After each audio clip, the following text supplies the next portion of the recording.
minha gente, sou Raíssa, estou chegando com mais um podcast do blog Softball Não. Nessa manhã de domingo, continuamos com 29 graus, mas a sensação térmica já subiu 1 grau, agora 36 graus. Não tá nada fácil esse outono aqui em Natal.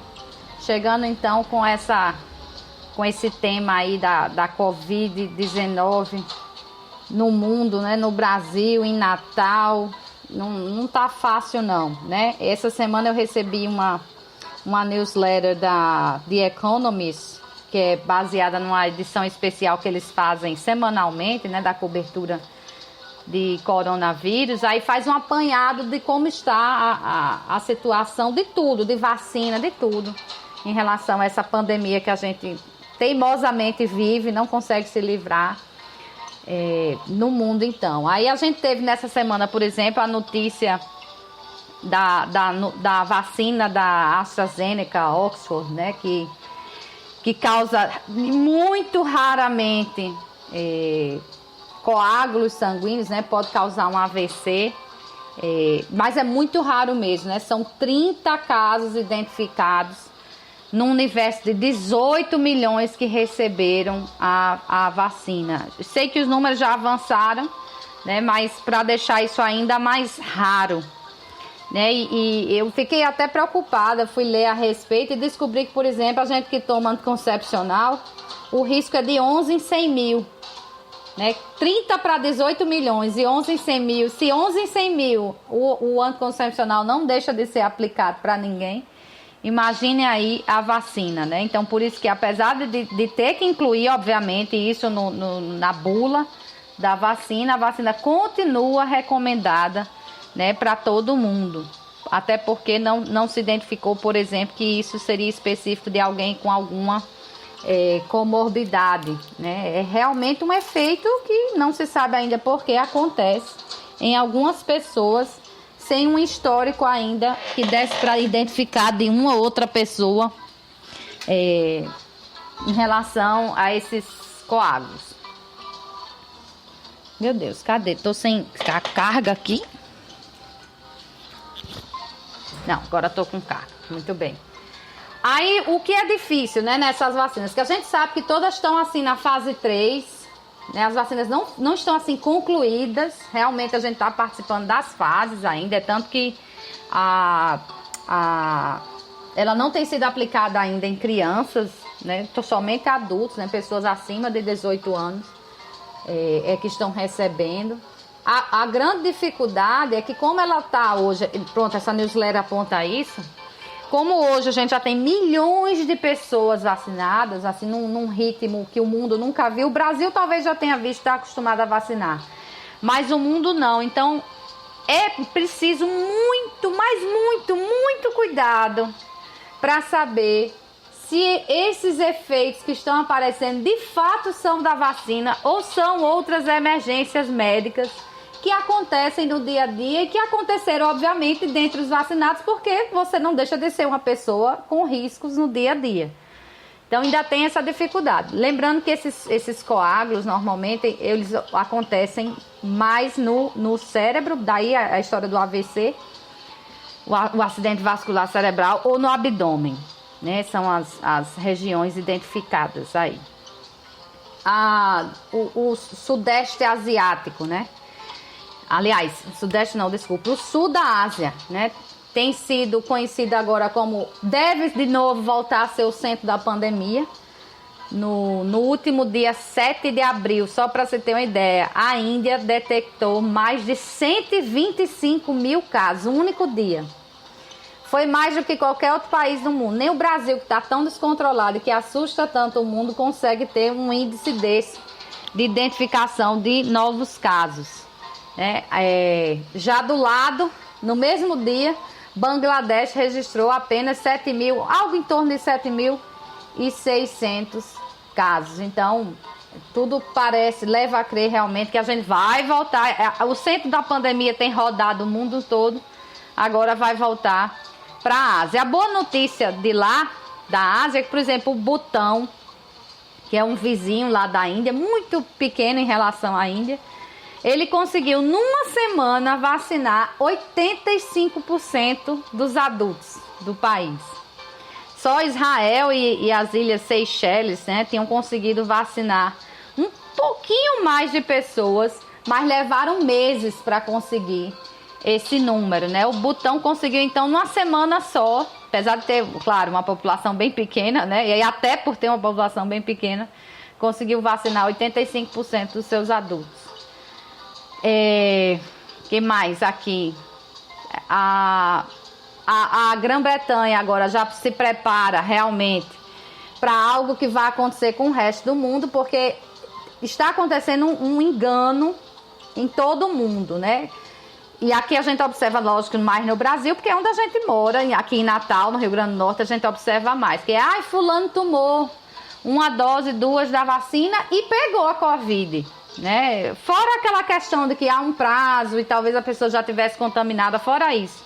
Agora o mundo vai precisar se preparar para enfrentar a transição da Covid letal para menos letal. Se a gente conseguir realmente vacinar todo mundo e não surgir uma variante, todo mundo que eu digo, a maior parte da população, e num ritmo mais rápido, e não surgir uma variante aí mais letal e que não seja atingida pelas vacinas, por enquanto todas estão sendo atingidas pela vacina, a gente vai continuar pegando Covid-19.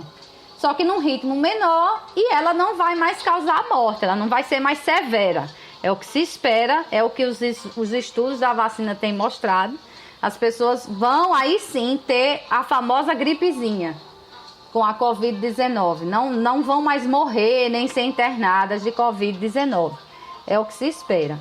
E a outra coisa em relação ao mundo, por exemplo, na África, no continente africano, e eu gostaria que isso fosse realidade, por exemplo, aqui no Rio Grande do Norte, como a Covid-19 afastou o público das escolas, né? Não há mais aulas, a Covid-19 terminou criando uma janela para que a escola sofra reformas, tanto de currículo, tanto de formato, de aulas, etc. Mas principalmente, eu falando aqui do Rio Grande do Norte, de reformas físicas. Todo ano a gente enfrenta aquelas reportagens na TV, mostrando escola tal, que deveria ter começado as aulas, não começou, porque ainda estava na reforma, porque o teto estava caindo, porque estava infiltrando água, porque a janela não sei o quê, porque não tinha o ar-condicionado, o ventilador, não sei o quê, o bebedouro estava quebrado.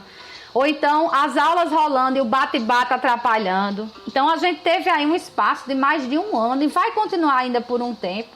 Eu espero que as autoridades tenham pensado nisso, pelo menos nas reformas físicas. Querer uma reforma de currículo já é demais. Quando as pessoas estão pensando só nisso, já não anda. Imagine quando as pessoas estão preocupadas com uma questão tão séria como a Covid-19. Mas uma reforma física, que às vezes você não pode parar, porque aquela comunidade não tem outra forma para assistir aula, a escola mais próxima é muito distante. Esse é o momento, né? E eu espero que isso aconteça. E ainda em relação ao mundo, Cuba, né, pode se tornar o menor país, né, que Cuba é uma ilha bem pequena, a produzir vacinas da Covid-19, né, só tem 11 milhões de pessoas na população de Cuba e só consegue produzir, aliás, tá até com dificuldade para produzir arroz e paracetamol, né, mas tem um histórico longo aí de boas pesquisas médicas.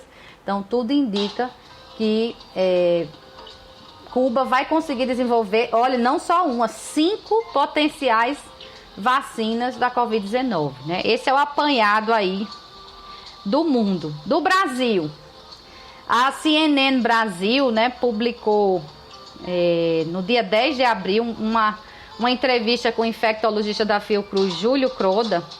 E isso me assustou. Vocês têm ideia de quantas variantes já foram identificadas no Brasil? 1, 2, 3, nada. Mais de 90. Na verdade, 92 variantes já foram identificadas no Brasil. Mas, obviamente, eles só chamam mesmo assim para a imprensa de variante quando acontece o impacto da transmissão de alguma forma. Ou ela se torna mais letal ou mais transmissível. Então, a questão é se quando uma delas vai se tornar de fato predominante, como aconteceu em Manaus e em outras cidades. Agora, existe a possibilidade disso em relação à variante de Belo Horizonte, mas ele até tranquilizou, dizendo que até agora ela ainda não se tornou predominante, né? Ela possui as mesmas mutações principais da P1, que é essa de Manaus, mas ela ainda não se tornou predominante, mas já está chamando a atenção dos estudos, né? E o Brasil está tão avançado nessa produção, nessa fábrica de variantes, que os laboratórios Medicago, R&D Inc., que é do Canadá, e GlaxoSmithKline, que é o GSK, do Reino Unido, estão desenvolvendo um imunizante, já pediram, né, autorização, aliás, já até conseguiram autorização da Anvisa para o estudo de fase 3 de mais uma vacina. Né? Eles estão querendo testar aqui, esse infectologista disse que essa tendência de testar aqui no Brasil é porque há muita transmissão, é uma vergonha que depois de um ano a gente ainda esteja vivendo isso. Há muita transmissão e há muitos casos, né? Então, ele disse que rapidamente você tem uma resposta sobre a proteção dessas vacinas. Então, o Brasil segue aí como alvo para os estudos das vacinas. E Natal, né? O panorama de Natal é muito triste. Pela primeira vez na história da cidade, Natal somou mais mortes que nascimentos em um mês. Né? No mês de março, Natal registrou 976 óbitos e apenas 932 nascimentos. Né? Só de Covid foram 408 mortes, né, nesse período.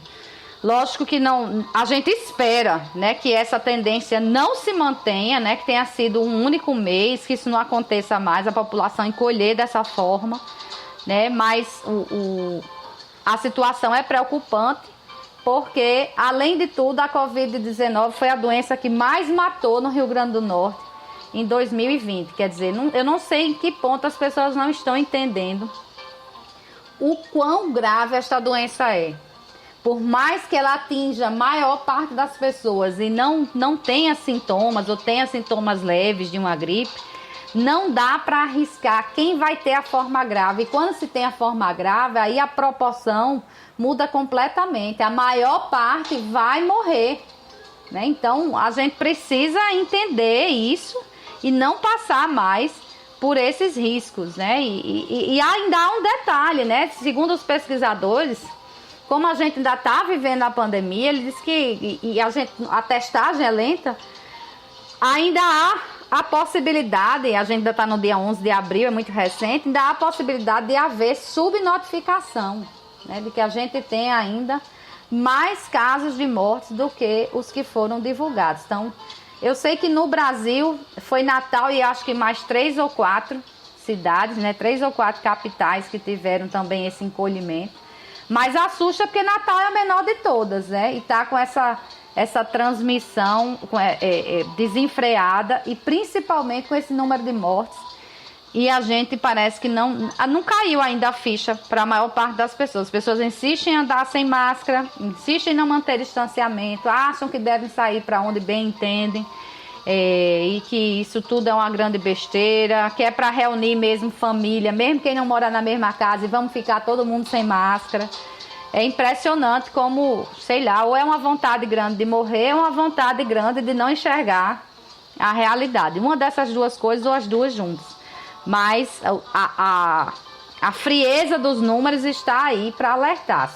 Igual ao podcast que eu fiz anteriormente, que tinha o título Cai Quem Quer. Pronto, cai quem quer, porque os números estão aí na nossa cara, sendo esfregados na nossa cara, além do que não é número, as pessoas próximas que estamos perdendo. Bom, minha gente, é isso, né? Foi um apanhado aí para ver se essa ficha cai. Precisamos fazer essa ficha cair para que a gente, enfim, se livre dessa desgraça. Deixo uma boa semana para todos. Renovo o convite para domingo que vem, 10 da manhã, com os 2 podcasts, né? Um sobre futebol ou sobre outros assuntos relacionados ao esporte. E o outro sobre os assuntos variados, né? Que hoje foi sobre essa Covid-19. Até lá.